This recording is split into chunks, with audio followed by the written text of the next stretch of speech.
ጤና ይስጥልን የተወደዳችሁ የቦርከና ሚዲያ ቤተሰቦቻችን የለተሰኞ ሰኔ 8 ቀን 2018 ዓ.ም የሰዓቱን ዜናዎች ይዘን ቀርበናል።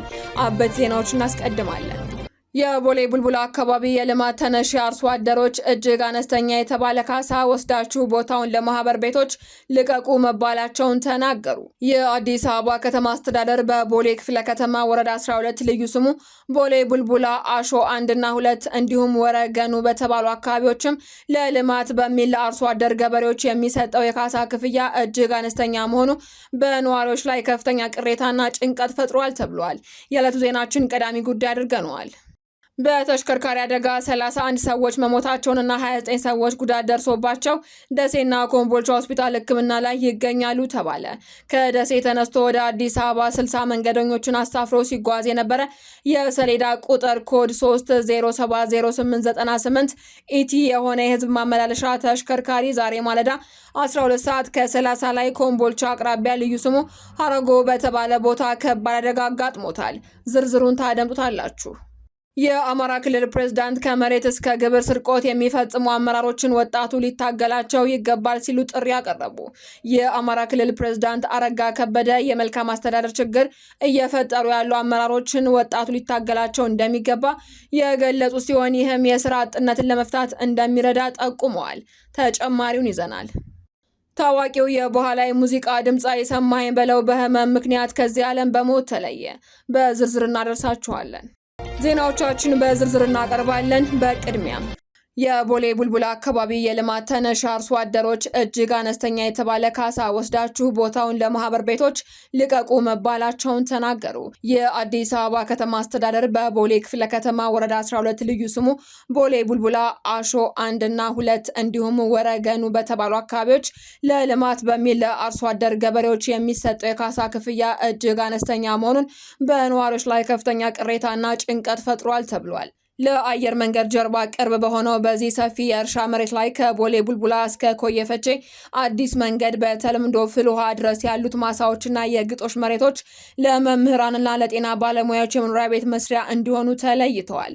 ይሁን እንጂ የቦሌ ክፍለ ከተማና የወረዳ 12 አመራሮች ነዋሪዎችን ሰብስበው 1 ካሬ ሜትር በ2000 ወይንም በ1000 ብር ሌላው ቀርቶ በ2014 ዓ.ም በወጣው አሮጌ ሕግ ለ1 ካሬ ሜትር 770 ብር ብቻ እየተሰላላቸው በ2000 ካሬ 4 ሚሊዮን ብር ወስዳችሁ ልቀቁ ማለታቸውን ተነሾች በምሬት ይናገራሉ።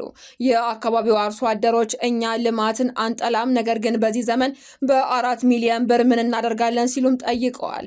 በአሁኑ ወቅትም ለመምህራን በቦታው ላይ ግንባታ የተጀመረ ሲሆን የሐኪሞች ፕሮጀክትን በተመሳሳይ መልኩ በይፋ በመጪው ቅዳሜ ሊጀመር መሆኑን በገበሬው ዘንድ ያለውን የዋስትና ማጣት ስጋት ይበልጥ አጉልቶታል ተብሏል።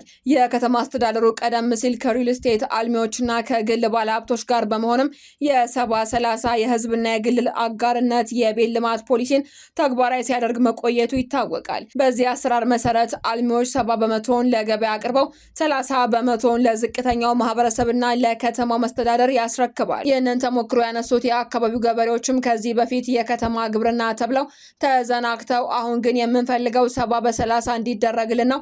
ከሚሰራው ህንፃ 30% ተሰጥቶን የልጆቻችንና የልጅ ልጆቻችን ህይወት መቃኛ እንዲሆን እንሻለን በማለትም የዘላቂ መብት ጥያቄዎቻቸውን አቅርበዋል። ገበሬዎቹ በአሁኑ ወቅት ምንም አይነት የገንዘብ ክፍያም ሆነ የጽሁፍ መተማመኛ ሰነድ ሳይሰጣቸው ማሳቸውን እንዲለቁ መገደዳቸውንም ገልጸዋል። እኛ ገበሬዎች ነን፣ እርሻችን የለም፣ ብርም የለም፣ መተማመኛም በሌለበት ሁኔታ በምን እንኖራለን ሲሉም በጭንቀት ተናግረዋል።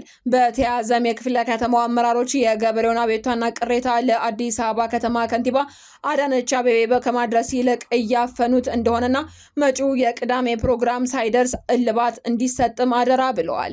ነዋሪዎቹ ሲያጠቃልሉም አሁን ካለው ኑሮ ውድነት አንጻር የተመደበው ብር ተስፋ ሰጪ ባይሆንም ቢያንስ ለገበሬው ቋሚ ንብረትና ዋስትና ሊሰጠው ይገባል ብለዋል። ያለበለዚያ ግን የልጅ ልጆቻችን የት ይሂዱ ወይስ ለማኝ ሆኑ ሲሉ ለሚመለከተው አካል ድምጻቸውን እንዲያሰሙን በሚዲያችን በኩል አሰምተዋል።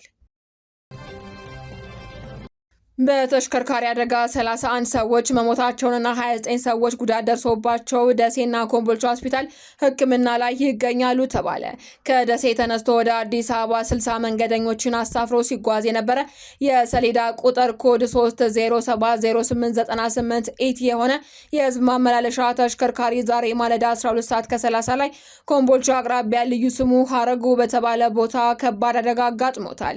የኮምቦልቻ ከተማ አስተዳደር ፖሊስ የትራፊክ ደህንነት ቁጥጥር ክፍል ኃላፊ ኮማንደር ብርሃኑ ከተማ እንደተናገሩትም ተሽከርካሪው ለጊዜው ባልታወቀ ምክንያት መንገድ ስቶ 170 ሜትር ጥልቀት ባለው ጉድጓድ ውስጥ በመግባቱ እስካሁን የ31 ሰዎች ህይወት አልፏል። በአደጋው ቀላልና ከባድ ጉዳት የደረሰባቸው 29 ሰዎች ደግሞ በደሴና ኮምቦልቻ ሆስፒታሎች የህክምና እርዳታ የተደረገላቸው የሚገኝ ሲሆን የፖሊስ የትራፊክ ክፍልም የአደጋውን መንስኤ ለማጣራት ምርመራ እያደረገ መሆኑንም አስታውቀዋል።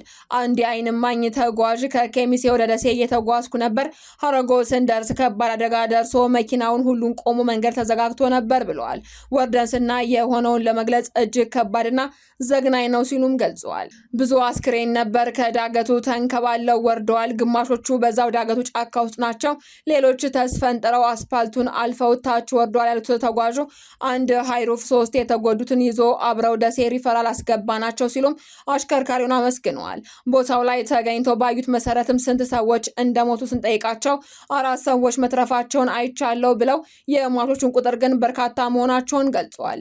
ምንም እንኳ ቃላቸውን ቢሰጡም የኮምቦልቻ ኮሚኒኬሽን መምሪያና ሌላ መረጃ አቀባይ የሟቾች ቁጥር 28 እና 24 እንደሆኑ ሲገልጹ የኮምቦልቻ ከተማ አስተዳደር ፖሊስ የትራፊክ ደህንነት ቁጥጥር ክፍል ኃላፊ ኮማንደር ብርሃኑ ከተማ ግን የሟቾች ቁጥር 31 መሆኑን ገልጸዋል። የአማራ ክልል ፕሬዝዳንት ከመሬት እስከ ግብር ስርቆት የሚፈጽሙ አመራሮችን ወጣቱ ሊታገላቸው ይገባል ሲሉ ጥሪ ያቀረቡ። የአማራ ክልል ፕሬዝዳንት አረጋ ከበደ የመልካም አስተዳደር ችግር እየፈጠሩ ያሉ አመራሮችን ወጣቱ ሊታገላቸው እንደሚገባ የገለጹ ሲሆን ይህም የስራ አጥነትን ለመፍታት እንደሚረዳ ጠቁመዋል።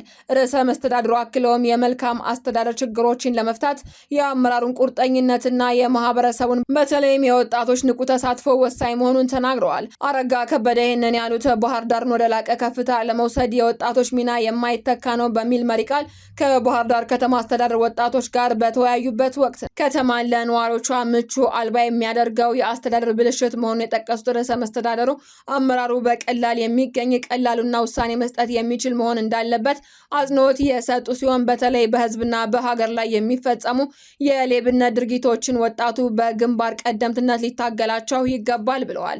ሌብነት ውስጥ የመሬት ስርቆት፣ የግብር ስርቆት፣ የኮንትራት ስርቆት ውስጥ የሚገባ ግን መስረቅ ሳያንስ የሚመራውን ድሃ ህዝብ የጎሪጥ የሚያይ አመራር ላይ በጽኑ መታገል ያስፈልጋል ሲሉ የባህር ዳር ወጣቶች በተሰበሰቡበትም መልእክት አስተላልፈዋል።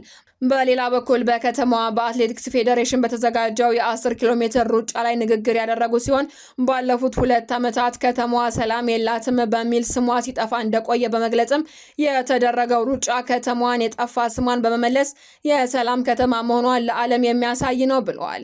የባህር ዳር ከተማ አስተዳደር ምክትል ከንቲባ የባህር ዳር ወጣቶች ከዚህ ቀደም በነበሩት ፈታኝ ወቅቶችና ምርጫዎች ላይ በርካታ ጫናዎች፣ እንግልቶችና ስም ማጥፋቶች እየደረሱባቸው ቢሆንም ከመንግስት ጎን በጽናት መቆማቸውን በማስታወስ አሁንም በከተማዋ የልማትና የመልካም አስተዳደር ግንባታ ላይ ወጣቶች ትብብር እንዲያደርጉላቸውም ጠይቀዋል። በባህር ዳር ከተማ ቀዳሚ ጥያቄ የሆነው የስራ አጥነት ችግርን ለመቀነስም የስራ ፈላጊ ወጣቶችን ዝርዝር መረጃ በየዘርፉና በትምህርት ዝግጅታቸው መለየት እንደሚያስፈልግ በመጥቀስ ቋሚ ስራ ለመፍጠር መንግስታቸው የፋይናንስ፣ የመሬት አቅርቦት፣ የሼድ፣ የስራ ቦታ ድጋፍ እንዲሁም የተግባርና የክህሎት ስልጠናዎችን ድጋፍ እናደርጋለን ብለዋል።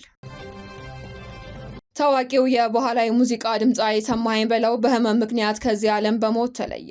በቅጽል ስሙ ሰሜ ባላገር በመባል የሚታወቀው ዝነኛው የኢትዮጵያ ባህላዊ ሙዚቃ ድምፃዊ ሰማኸኝ በለው ባጋጠመው ህመም ምክንያት በሕክምና ሲረዳ ቆይቶ በዛሬው ዕለት ከዚህ ዓለም በሞት መለየቱን ከቤተሰቡን አባላት ለሀገር ውስጥ መገናኛ ብዙሃን አረጋግጠዋል። አርቲስት ሰማኸኝ በአማርኛ ባህላዊ ዜማዎቹ፣ በባህላዊ ትዕይንቶቹና በመድረክ ላይ ባለው ደማቅ ተሳትፎ በኢትዮጵያ የሙዚቃ ኢንዱስትሪ ውስጥ ትልቅ ስምና ክብርን ያተረፈ ድምፃዊ ነበር።